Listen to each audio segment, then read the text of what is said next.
असांजे government Sindh modern degree college में लतीफ़ जे हवाले से ही तकरीर रखी है। मोहम्मद इब्राहिम समो साहब के वचन की तिलावत कराने लगे। कुल हुवल्लाहु अहद अल्लाहुस समद लम यलिद व लम यूलद व लम यकुल लहू कुफुवन अहद सदक़ल्लाहुल अलीयुल अज़ीम। तीना जमीन पढ़ो थो ना सिज झोरी झूनी तीना जमीन पढ़ो थो ना सिज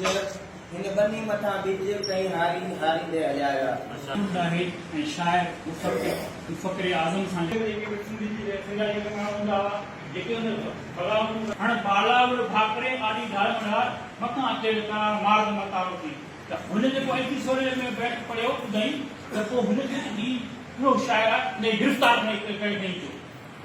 या वरी दाता लाइ पर भेट में शे कया लगे कयो है की कयो है एड़े सोने नमूने सा त दोते कदम सिलेंडर के तरजीह कोने दी मरण पसंद कयो है पर सिलेंडर का इनकार कयो त सिलेंडर में जका है ता उन पंजी हार मनी है चई कदा कोन कंद कपाई सकींदुस पर मुणंदुस कोन पंजे वतन के कोन सकींदुस आदिन बादशाह पहलियो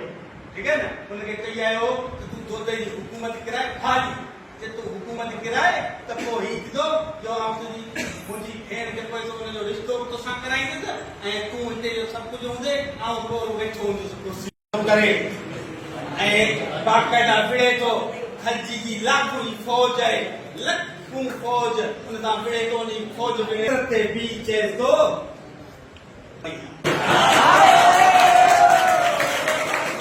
मरणो न आहियां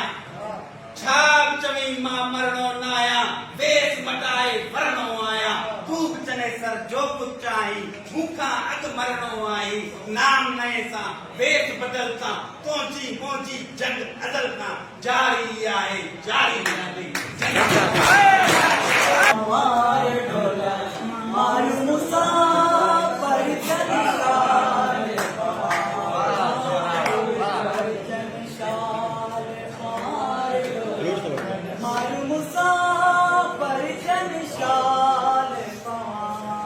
शाह अब्दुल लतीफ़ भिटाई साहब जो एक दुनिया जो अज़ीम शायर है ठीक है बिना पिन्या दर न पिन दे पूरी न पवे वो दर पिन जेको ॾेई न पचारे। अॼु असां हिते हिकु वॾे शख्सियत सिंध जे रूह सचाई जे शाइर शाह अब्दुल लतीफ़ भिटाई रह जे यादि में गॾु थिया आहियूं जंहिंजे फिक्र जी खुशबू कलाम जो सोज़ असां जे वजूद में सुड़कंदो आहे पर समूरे इंसानियत लाइ रस्तो आहे संदसि सुरमिन जूं कहाणियूं ससुई मारवी मूमल नूरी ऐं असुल ज़ाहिरी कहाणियूं न पर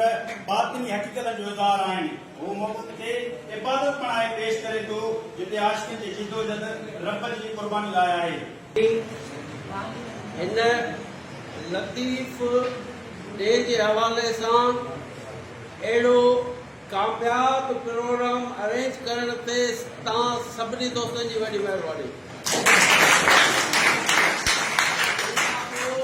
आज़म साहब जेको असांजो सिंधी जो सीनियर प्रोफेसर आहे एस एम कॉलेज में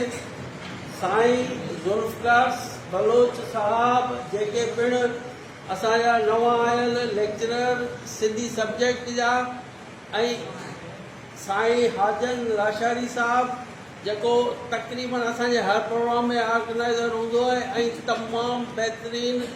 प्रोग्राम खे ऑर्गेनाइज़ करे थो ऐं आख़िर में साईं शौकत जरवार साहब सां गॾोगॾु माई पागुर ऐं दोते सूमरे जी शहादत ऐं चन्नेसर जी गद्दारी ते हिकिड़ो अज़ीम दास्तान तव्हांखे ॿुधायो उनजे लाइ साईं जे लाइ स्पेशल